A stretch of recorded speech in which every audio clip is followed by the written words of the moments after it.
আমাৰ সৈতে উপস্থিত আছে তেজপুৰ সমষ্টিৰ বিধায়ক পৃথ্বীৰাজ ৰাভা ডাঙৰীয়া। আমি যি সাংস্কৃতিক নগৰী তেজপুৰ সমষ্টিটোৰ উন্নয়নৰ ওপৰত কি পৰিকল্পনা আছে, লগতে তেজপুৰ সমষ্টিটোক লৈ তেওঁৰ কি সপোন আছে, আৰু লগতে আজি অসম বিধানসভাৰ চৌহদত তেখেতে শপত গ্ৰহণৰ বাবে আহিছে। আমি তেখেতৰ পৰা তেখেতৰ অনুভৱ জানিব বিচাৰিম। কেনেকুৱা লাগিছে আজি শপত গ্ৰহণ অনুষ্ঠানত আহিছে?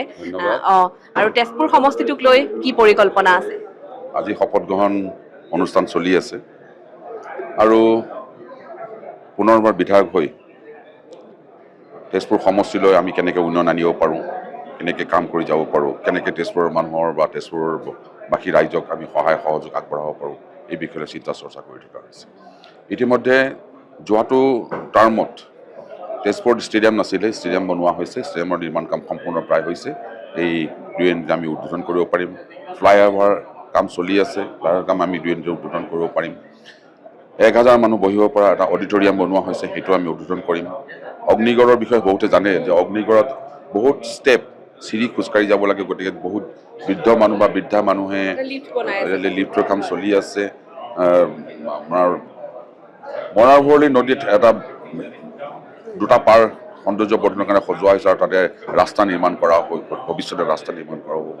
মাননীয় মুখ্যমন্ত্ৰী ডক্টৰ হিমন্ত বিশ্ব শৰ্মা ডাঙৰীয়াই যোৱাটো টাৰ্মত বিশ্বকৰ্মা সমাধি ক্ষেত্ৰৰ পৰা কলিয়াভোমোৰা দলঙলৈ ব্ৰহ্মপুত্ৰ নদীৰ পাৰে পাৰে এটা সৌন্দৰ্যশালী এটা ৰাস্তা নিৰ্মাণৰ কাৰণে তেওঁ এটা প্ৰতিশ্ৰুতি দিছে।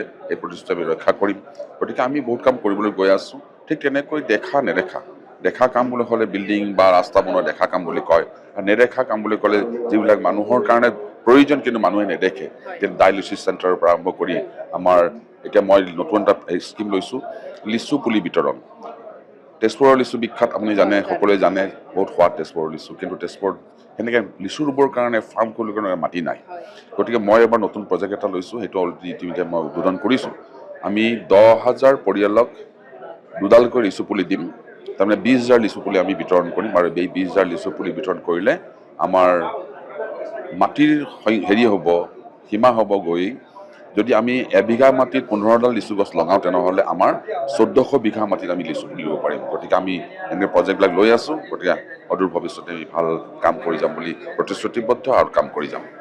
বিজেপি নেতৃত্বাধীন NDA চৰকাৰখনৰ এইটো তৃতীয়টো কাৰ্যকাল, আৰু মুখ্যমন্ত্ৰী ডক্টৰ হিমন্ত বিশ্ব শৰ্মাৰ মুখ্যমন্ত্ৰী হিচাপে এইটো দ্বিতীয়টো কাৰ্যকাল। কি ক'ব?